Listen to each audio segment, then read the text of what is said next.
I'm Catherine, 34 female. I live in a quiet city apartment with my fiancé, Matthew, and I work as a financial analyst, a job that I love because it's all about logic and numbers, where everything has to add up. For most of my life, however, I played a very different role. I was the unofficial bank for my family, and in their ledger, nothing ever seemed to add up except for what I was giving out. This is the story of how I finally audited their long history of entitlement and decided, once and for all, to close the account. Before this story unfolds, I'd love to connect with you. Please let me know in the comments where you're watching from and what time it is in your corner of the world. It's amazing to see how far these stories can travel. For as long as I can remember, my family's financial ecosystem has revolved around a single, stable entity, me. It didn't start overnight. It was a gradual erosion of boundaries, a slow creep of expectations that began in my late teens and solidified into an unwritten rule by the time I was in my mid-20s. I was the responsible one, the one who got good grades, went to a good college on scholarships, and landed a stable, well-paying job right after graduation. To my family, my success wasn't a personal achievement, it was a collective resource. I wasn't just Catherine, their daughter and sister. I was the bank of Catherine, open 24/7 with a very generous, interest-free lending policy. My father, Isaac, is a man whose pride is as thick as the grease that used to be permanently embedded under his fingernails. He was a mechanic, a good one, but he ran his small shop with more heart than business sense. He retired a few years ago, and his pension was modest. He'd often talk about the good old days when a man's hard work was enough, subtly implying that my work, sitting at a desk and moving numbers around on a screen, was somehow less real, yet paradoxically, the source of very real money he often needed. My mother, Olivia, works part-time at the local library. She's quiet, gentle, and an expert at wielding guilt with surgical precision. She never demanded money directly. Instead, she'd sigh softly over the phone, talking about a leaky roof or a car that was making a funny noise again, always ending with, "Oh, but don't you worry about us, dear. We'll figure something out." It was a masterclass in emotional manipulation, and for years, I fell for it every single time. Then there's my brother, Peter. 7 years younger than me, Peter is an aspiring musician. In our family's lore, he is the creative genius, the free spirit who couldn't be tied down by a 9-to-5 job. In reality, he was a 29-year-old who lived in our parents' basement, writing half-finished songs and working odd jobs just long enough to afford new guitar strings before quitting. His financial emergencies were the most frequent and the most dramatic. There was the time he needed $2,000 for a once-in-a-lifetime music workshop in another state, which he came back from with nothing but a hangover. Or the $1,500 to replace stolen equipment, though I never saw a police report. Each time, I'd get a call, a whirlwind of panic and promises, and I'd transfer the money. He'd thank me profusely, swear he'd pay me back as soon as his big break came, and then the cycle would repeat. The loans were never paid back, not a single one. When I was younger, I tried to keep track. I had a little notebook where I'd jot down the date, the amount, and the reason. $500 dad, new tires. $800 mom, dental work. $1,200 Peter, rent. After a few years, the notebook had more entries than my personal diary. Looking at it filled me with such a mix of resentment and shame that I eventually threw it away. It felt easier to pretend they were gifts. But they were. They were transactions where I gave away my hard-earned money and, in return, received a temporary reprieve from the guilt and pressure. My fiancé, Matthew, was the first person to gently question this dynamic. He's a software engineer, a man who sees the world in logical systems. When he saw the constant financial drain, he didn't see family support. He saw a flawed system with a critical bug. "Honey," he said one evening after I just sent my dad $600 for a new water heater, "you know this isn't normal, right? You're funding their entire lives. What's their plan?" I got defensive, of course. "It's just what you do for family," I'd say. But he had planted a seed of doubt. He never pushed, but he'd ask quiet questions. "Did Peter ever pay you back for that recording software? Did your parents mention how they're managing their retirement funds?" He wasn't being accusatory, he was being an analyst just like me. He was pointing out that the numbers didn't add up. The cabin was the family's crown jewel. It was a small, rustic A-frame my grandfather had built by a lake about 2 hours from the city. It was my favorite place in the world as a child. Its smell of pine needles and old wood smoke. It was where I learned to swim, where Dad taught me how to fish, and where Mom would read stories by the fire. It represented the best of us, a time before my achievements became their safety net, before every family gathering felt like a precursor to a withdrawal request. The cabin was technically in my parents' name, a part of their very small inheritance. But over the years, I had become its primary benefactor. I paid for the new roof a few years back. I covered the cost of a new boat motor for the little fishing skiff. I paid the annual property taxes more than once when my parents forgot. To them, the cabin was a treasured family heirloom. To me, it was becoming just another line item on my ever-expanding list of familial expenses. It was the one place I should have felt at peace, but it was starting to feel like the most expensive property I never owned, a symbol of a relationship that was hopelessly out of balance. The foundation was rotting, both literally and figuratively, and I was the only one trying to hold it all up. The call came on a Tuesday evening. It was a chilly autumn night, and Matthew and I were curled up on the sofa, planning our wedding. We were debating color schemes and guest lists, a rare moment of pure, uncomplicated happiness. My phone buzzed on the coffee table, flashing a picture of my mom. I felt a familiar, low-level thrum of anxiety. A call from my mom after 8 p.m. was rarely just to chat. "Hi, Mom," I answered, trying to keep my voice light. "Catherine, honey," she began, her voice strained and thin. It was her catastrophe voice. "I'm so sorry to bother you. Is this a bad time?" It was never a good time, but that was part of the script. "No, it's fine. What's wrong? You sound upset." It's the cabin," she said, her voice cracking on the last word. My stomach tightened. "We got a letter, a final notice.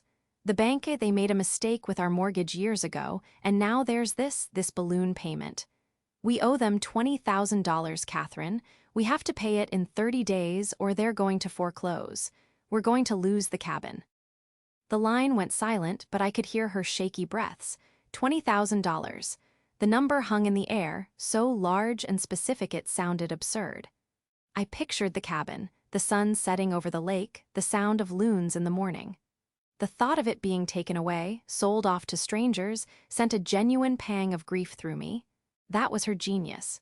She always knew exactly which heartstrings to pull. 20,000, I repeated, my voice barely a whisper. How is that possible? I thought the cabin was paid off years ago. We thought so too. My dad's voice suddenly boomed on the line. He must have been on speakerphone. It's these crooked banks. They lure you in, then pull the rug out from under you. It's a disgrace. His voice was full of righteous anger, a convenient mask for what I suspected was years of financial mismanagement. "Your father is just devastated," Mom added, her voice now a tearful murmur. "That place is his whole life, his father's legacy. He hasn't slept since we got the letter." I could hear Peter in the background, his voice muffled but distinct. "Just tell her, Mom. She has the money. She'll help us." There it was, the blunt, unvarnished truth of their expectations. I took a deep breath, my mind racing. I looked over at Matthew. He was watching me, his expression a mixture of concern and practiced neutrality. He could see the storm gathering. $20,000 was a huge amount of money, even for me. We were saving for our wedding, for a down payment on a house of our own. It wasn't just sitting in a checking account, waiting to be deployed for the latest family crisis. I don't know," I stammered. "That's a lot of money. I'd have to move things around, sell some investments." "If you really cared about this family, you'd find a way," my mom said, the gentle librarian's voice replaced by something cold and sharp. The mask had slipped. "Think of all the memories we have there. Are you really going to let that all disappear for a number on a bank statement?" "You'll give it to us," Peter's voice came through again, clearer this time, laced with a smug certainty that made my skin crawl. "You always do." He was right, I always did, I had always caved. The guilt, the pressure, the sheer exhaustion from fighting them was usually enough to make me open my wallet. But this time felt different. The amount was staggering. The timing, right when Matthew and I were building our own future, felt like a deliberate act of sabotage. And Peter's casual, arrogant confidence, it wasn't a plea for help. It was a demand for service. "Let me look into it," I said, my voice firmer than I expected. "Send me a copy of the letter from the bank. I want to see what this is about." There was a brief, surprised silence on the other end. I had never asked for proof before. I had always just taken their word for it. "A copy," my dad grumbled. "What for? You don't trust us." "It's not about trust, Dad. It's about understanding the situation. I'm a financial analyst. Let me analyze it. Send me the paperwork and I'll see what I can do." "Fine," Mom said curtly. "I'll text you a picture of it in the morning. Just don't take too long, Catherine. The clock is ticking." They hung up and the silence in the apartment was deafening. I sank back into the couch, my head pounding. Matthew put his arm around me. "Are you okay?" he asked softly. "No," I said, the word coming out as a choked sob. "I'm not. I think I'm just talking ATM to them." "Then maybe it's time the ATM was out of service," he replied, holding me tighter. "Let's see that letter. Let's see what the numbers really say." He was right. For the first time in my life, I wasn't going to just accept the story I was told. I was going to read the fine print. And as I lay there, my happy evening in ruins, I had a sinking feeling that the story of the $20,000 debt was a work of fiction, and I was about to uncover a truth far uglier than any bank foreclosure. The promised picture of the bank letter didn't arrive the next morning. I woke up with a knot of dread in my stomach, checking my phone every few minutes. By noon, there was still nothing.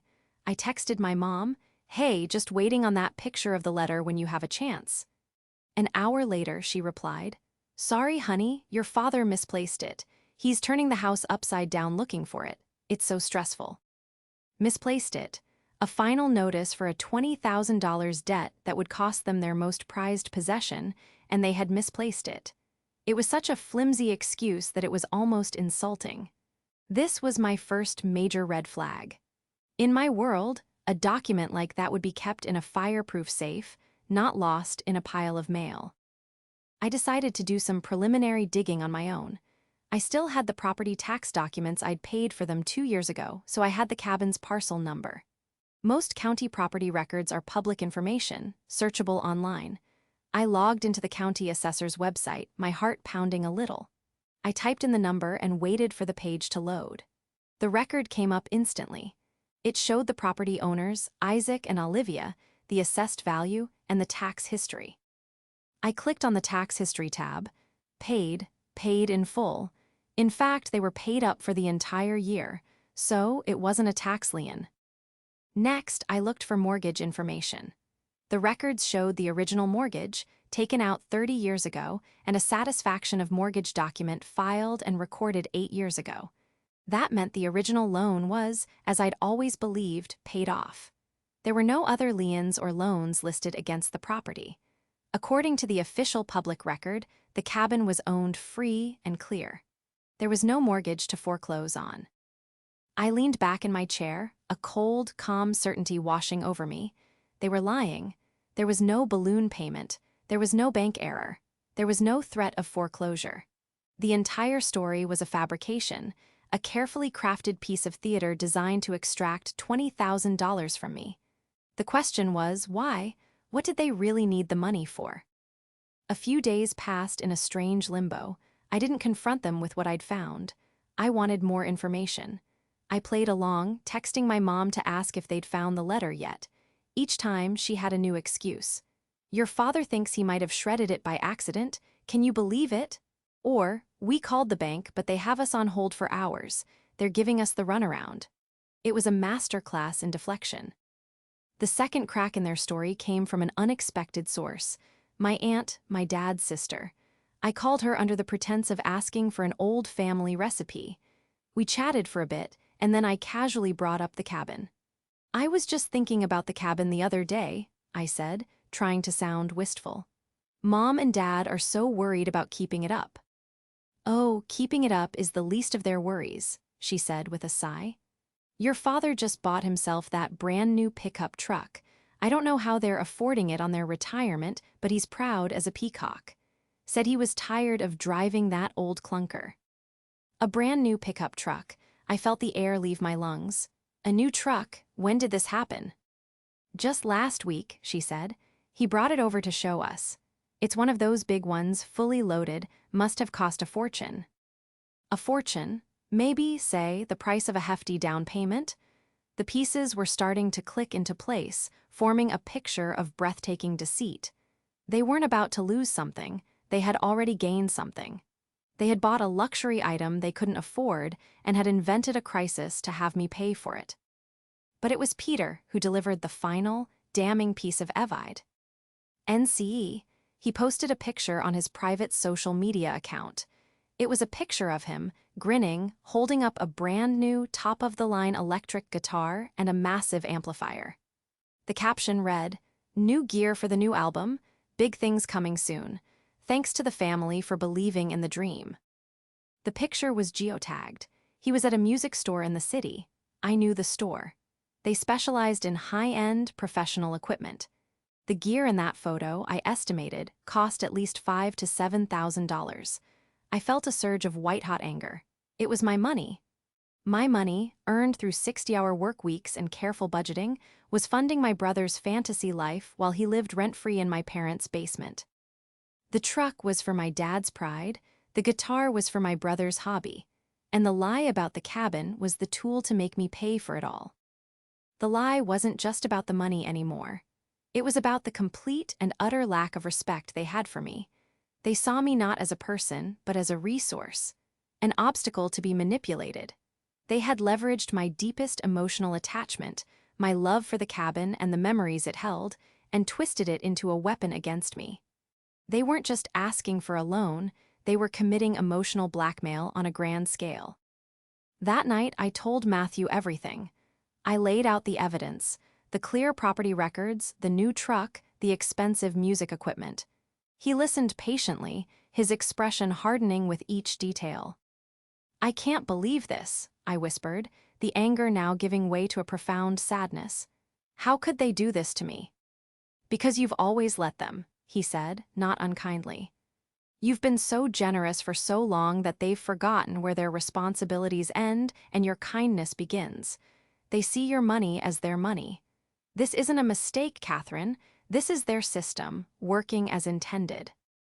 He was right. This was their system. And I finally realized that a system so broken couldn't be fixed with another patch, another loan, another temporary fix. It had to be dismantled. The lies had unraveled, and in their place, a cold, hard truth remained. It was time for a full audit, not just of their finances, but of our entire relationship. And I was the only one who could do it. The discovery of the lies didn't just make me angry. It flipped a switch in my brain. The part of me that was the loving, dutiful daughter went quiet, and the part that was a meticulous financial analyst took over. For years, I had willfully ignored the glaring inconsistencies in my family's financial life. I had accepted their stories at face value because the alternative, admitting they were using me, was too painful. Now, the pain of the truth was less than the pain of the deception. It was time to run the numbers. I started by digging through my old bank statements online. I went back 5 years, then 7, then 10. I created a new spreadsheet, a document that would become the cornerstone of my plan. It had 4 columns: date, recipient, amount, and stated reason. I spent hours, night after night, combing through a decade of my financial life. Each transfer to my parents or my brother was a small wound I had forgotten. Seeing them all together was staggering. There was the $3,000 for the emergency roof repair on their house, a repair that I now suspected was a planned renovation. There was the $2,500 for Dad's unexpected medical bills, which was strange because I knew he had decent insurance through his old union. There was an endless stream of smaller amounts to Peter. $500 for a car repair, $300 for a utility bill, $800 for a rental deposit on an apartment he never moved into. The stated reason column was a litany of crises, bad luck, and unforeseen circumstances. But as I cross-referenced the dates with my own memory and old emails, I started to see patterns. The emergencies often coincided with holidays or their vacations. The $1,500 for a new furnace in October was transferred just 2 weeks before my parents took a cruise to the Caribbean. The urgent plea for money to fix a plumbing disaster came just before Peter bought front-row tickets to a music festival. The total was sickening. Over the past 10 years, I had given them over $94,000. $94,000. The number stared back at me from the screen, cold and stark. It was the down payment on a house. It was a healthy retirement fund. It was a future I had handed over, piece by piece, in exchange for a hollow sense of familial duty. And not 1 cent had ever been repaid. The promises of "I'll get you back next month," or "this is the last time," I swear, were as fake as the crisis about the cabin. But I wasn't done. I needed this to be airtight. My job had taught me that a solid case is built on irrefutable documentation. I printed every bank statement with a highlighted transfer. I found old emails where I had confirmed sending the money and they had confirmed receiving it, complete with their dramatic tales of woe. I even found a few birthday cards from my mom where she'd written things like, "Thank you for always being there for us. We don't know what we'd do without your help." In any other context, they would be sweet. Now, they read like receipts for services rendered. The most damning evidence came from my old phone. I had an old text thread with Peter I'd never deleted. In it, he asked for $1,000 to fix his car so he could get to a job interview. 2 days after I sent the money, he posted a picture on social media of himself and his friends on a weekend trip to a ski resort. I scrolled back and found the picture, took a screenshot, and printed it.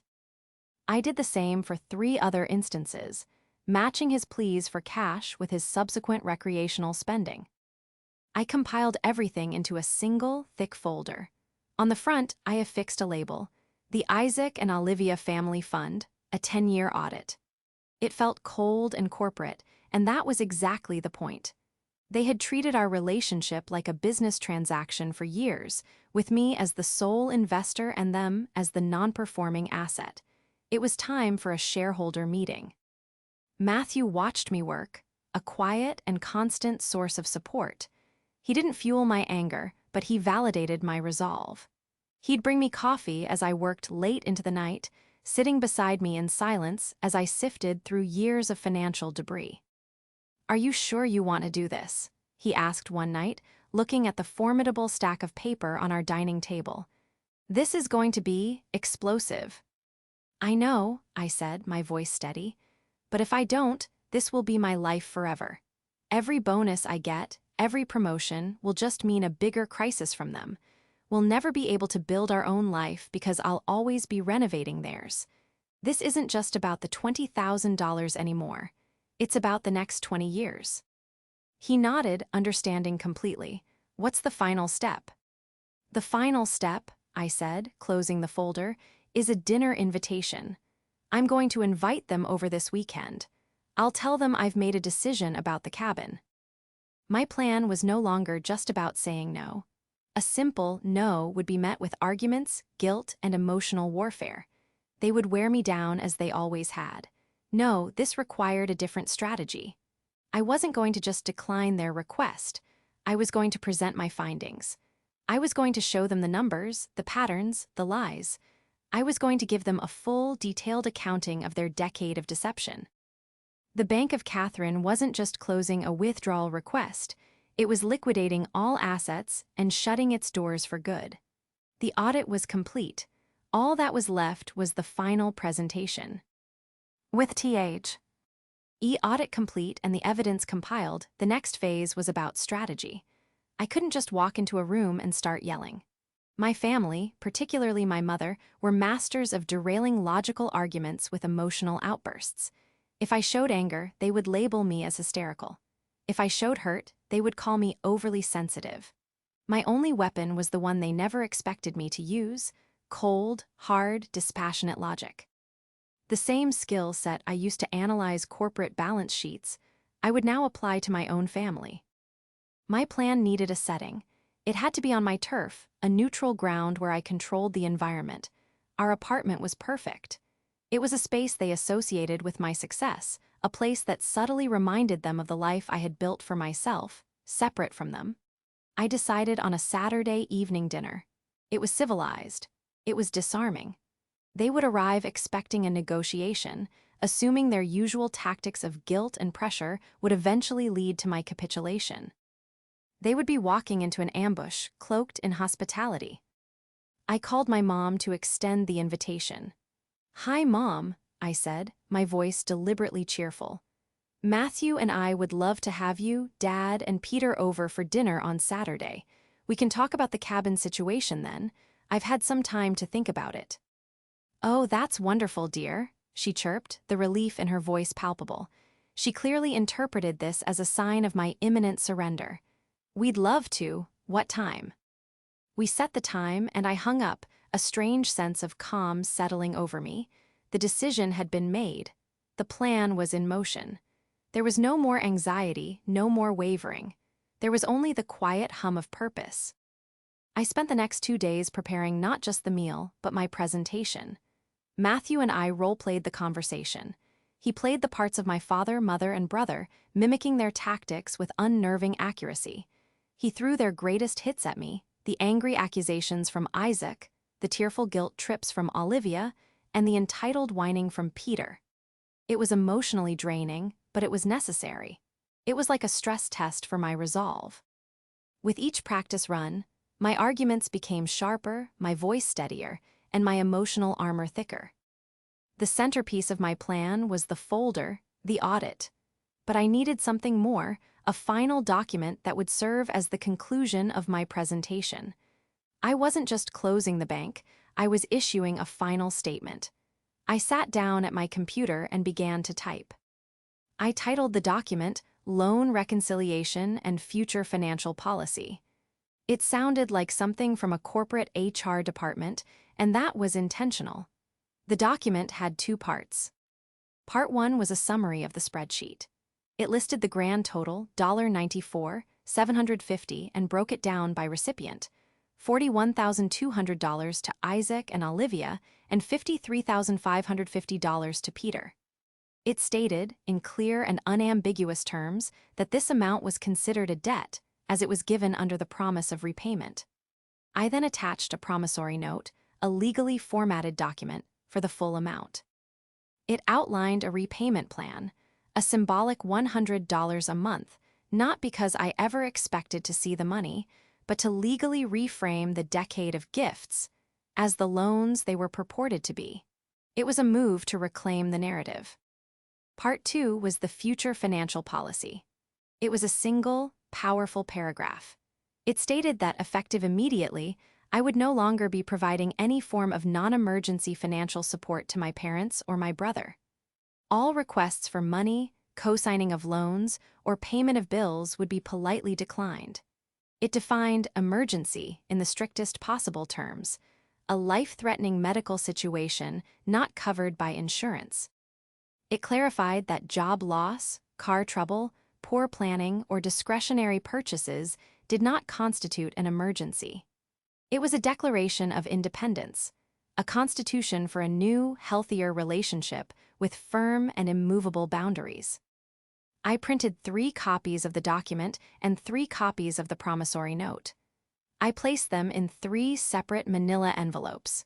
These, along with the main folder of evidence, would be my tools for the confrontation. The night before the dinner, a wave of sadness washed over me. I wasn't just preparing for an argument, I was preparing for a funeral. I was about to bury the idealized version of the family I had always wanted. The family that supported each other out of love, not obligation. The family where my success was celebrated, not just drawn upon like a bank account. Matthew found me sitting in the dark, holding one of the envelopes. "Second thoughts?" he asked gently. "No," I said, shaking my head. "Just mourning, I guess. It's sad that it has to come to this. Why couldn't they just be happy for me? Why did it always have to be about what I could do for them?" Because some people are so stuck in their own hole, they can't see the P. Arson holding the ladder, he said. They just see the rungs as a way out. This isn't your fault, Catherine. You're not ending the family. You're just ending the arrangement. You're giving them a chance to finally be a real family, one that isn't based on your bank balance. He was right. I was offering them a new deal, a relationship based on love and respect, not money. The price of admission was simply that they had to start taking responsibility for themselves. I had drafted the final statement. Now, all that was left was to see if they were willing to accept the terms. I tucked the envelopes into the folder and went to bed, feeling a profound sense of closure. The past was audited. The future was about to be written. Saturday arrived with a cold, clear sky. I spent the day cooking a meal that was far too elaborate for the occasion: a roasted chicken, garlic mashed potatoes, green beans with almonds. The familiar, comforting act of cooking was a balm to my frayed nerves. It was the last act of the old Catherine, the one who tried to smooth things over with food and generosity. By the time my family arrived at 7 o'clock sharp, the apartment smelled of rosemary and home, a deceptive prelude to the emotional demolition I had planned. They came in bearing cheap wine and wide smiles, the picture of a happy family visiting for dinner. My dad, Isaac, clapped me on the shoulder, a little too heartily. "Smells great in here, Kat. Knew you'd come around." My mom, Olivia, gave me a hug, whispering, "Thank you for doing this, honey. It means the world to us." Peter just grunted a hello and immediately started scrolling on his phone, already bored. They were so confident, so utterly sure of the outcome. Their arrogance was a bucket of cold water on my last flickering embers of doubt. We made it through dinner with strained, small talk. They complimented the food. I asked about Dad's retirement, Mom's library job, Peter's music. It was a dance of denial, a performance of normalcy over a chasm of resentment. I let them lead, letting them believe they were in control. Matthew was a rock, engaging in the conversation just enough to keep it from collapsing, his calm presence a silent signal of his support for me. Finally, as I cleared the dessert plates, my mom broached the subject. "So, Catherine," she said, folding her hands on the table, "about the cabin, we're just so grateful you're willing to help." This was it, showtime. I sat back down, took a deep breath, and placed the large, labeled folder on the center of the table. It landed with a soft, heavy thud that seemed to suck all the air out of the room. 3 pairs of eyes locked onto it. "I'm not going to help with the cabin," I said, my voice even and calm.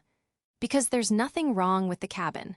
I know there's no balloon payment, no foreclosure notice, and no debt. The property is owned free and clear." The silence was immediate and absolute. My dad's folksy smile froze and hardened. My mom's soft expression turned to one of confusion, then alarm. Peter actually looked up from his phone. "What are you talking about?" Dad blustered, his voice rising. "Of course there is, we got a letter." "No, you didn't," I replied, my gaze unwavering. "I checked the county records. The mortgage was satisfied 8 years ago, but you know what isn't paid for? Your new truck, Dad, or your new music equipment, Peter." Peter's face went pale. Mom shot him a panicked look. Dad slammed his fork down on the table, the clatter making us all jump. "You think you're better than us because you have money now?" he snarled, his face turning red. "You go behind our backs, spying on us." "I didn't have to spy," I said, my voice still level. "You weren't exactly hiding it. This isn't about me thinking I'm better than you. This is about you lying to me to get $20,000. If you really cared about family, you'd lend us the money so we don't lose the cabin." Mom sneered, her voice dripping with venom. The librarian was gone, replaced by a cornered animal. My brother laughed, a short, ugly sound. "She'll give it to us. She always does." I leaned back in my chair, just as I had rehearsed in my mind. I gave them a small, sad smile. "Not this time." Then I opened the folder. "This," I announced, "is a 10-year audit of what I'm calling the Isaac and Olivia Family Fund, also known as my personal bank account." I pulled out the first document, the summary spreadsheet. I turned it around so they could see the columns, the dates, the reasons, and the horrifying total at the bottom. Over the past decade, I have given the three of you $94,750. My mother gasped, her hand flying to her mouth. My dad stared, his jaw slack. I have records of every transfer, I continued, pulling out a thick stack of printed bank statements. Every email, every text message asking for help. Help for emergencies that strangely coincided with vacations, new gadgets, and concert tickets. I slid the screenshots of Peter's social media posts across the table. His grinning face next to his new guitar, posted just days after he'd begged me for money for a leaking pipe in the basement. His expression curdled from arrogance to sheer panic. This entire relationship has been a transaction, I said, my voice finally beginning to tremble, not with weakness, but with the force of a decade of suppressed truth. You saw my success not as something to be proud of, but as a resource to be exploited. You used my love for you and my love for that cabin as emotional blackmail. I then pulled out the 3 manila envelopes and slid one in front of each of them. This is my final statement. Inside, you will find a promissory note for your share of the $94,000 you have borrowed, and you will find a document outlining my new financial policy. Which is this? The bank is closed. Permanently. My dad stood up so fast his chair screeched against the floor. This is insane. You're our daughter, you owe us. I owe you nothing, I said, standing to face him. I have paid my dues. I have funded your lives, your hobbies, and your poor decisions for 10 years. That ends tonight. My mom burst into tears, the loud, theatrical sobs she always used to get her way. How can you be so cruel, after everything we've done for you? But for the first time, her tears had no effect on me. I saw them for what they were, a tool, a performance. I looked at all of them, my family, their faces a mixture of rage, shock, and disbelief. They weren't angry because I had hurt them. They were angry because I had cut off their supply. The dinner is over, I said quietly. I think it's time for you to leave. They didn't leave quietly. My father yelled, calling me ungrateful, cold-hearted, and a traitor to the family. My mother sobbed that I was destroying them, that I had no idea how hard their lives were. Peter, surprisingly, was silent, his face ashen as he stared at the promissory note with his name and a number over $50,000 on it. He seemed to be the only one who grasped the sheer, irreversible finality of the moment. They stormed out, leaving the envelopes untouched on the table, a testament to their complete refusal to accept the new reality.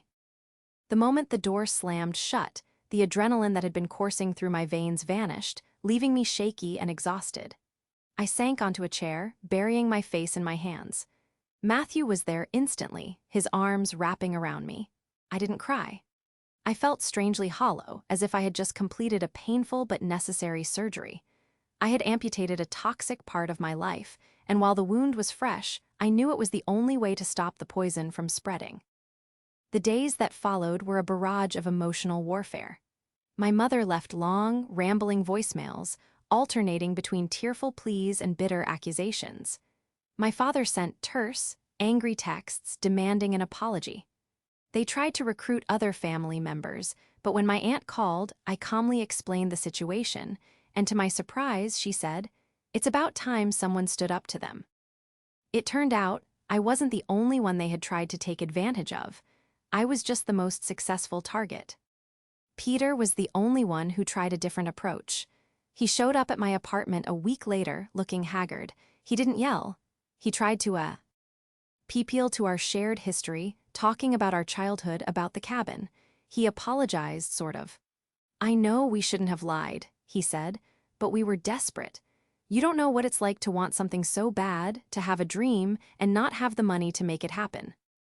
"I do know, Peter," I told him, my voice soft but firm. "My dream was to have a family that loved me for who I am, not for what I could provide. I worked for my dream, I sacrificed, I studied, I put in the hours. You want to be a musician? Get a job, any job, and fund it yourself. That's how dreams are built, not by lying to your sister." He left without another word, the spark of entitlement in his eyes finally extinguished, replaced by a dawning, uncomfortable understanding. Matthew and I moved forward with our wedding plans. Without the constant threat of a financial emergency looming, a huge weight was lifted. We were able to increase the down payment we were saving for our house. We booked the venue we really wanted. For the first time, my financial future felt entirely my own, and it was exhilarating. About 2 months after the dinner, I learned through my aunt that my parents had put the cabin up for sale. The new truck and Peter's lifestyle had, as I suspected, put them into considerable debt, and with my support gone, they had no other way to cover it. The news gave me a sharp pang of sadness. I mourned the loss of the physical place, the repository of my happiest childhood memories. But then I realized the cabin I loved hadn't really existed for years. It had become a prop in their drama, a symbol of their manipulation. Its loss was just the final collateral damage of their choices. I didn't go to the closing. I didn't want to see it handed over to strangers. But my aunt told me it sold quickly to a young family who planned to use it every summer. I found a strange peace in that. The cabin would be filled with laughter and new memories again, free from the dark cloud of deceit that had settled over it. My relationship with my family is now one of distant, civil silence. I send them a polite card on Christmas and their birthdays. They don't call. The Bank of Catherine is permanently closed, its assets transferred to a new, more promising venture: my own life. Last weekend, Matthew and I put an offer on a house. It has a small yard and a big, sunny kitchen. As we signed the papers, I thought about the $94,000. I thought about how much easier this would have been with that money. But then I looked at Matthew, at the life we were building together, based on partnership, honesty, and mutual respect. I realized I had got something far more valuable in return for that money. I had bought my freedom.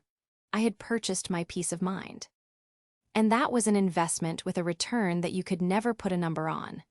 The account was settled, and for the first time, my books were perfectly and beautifully balanced.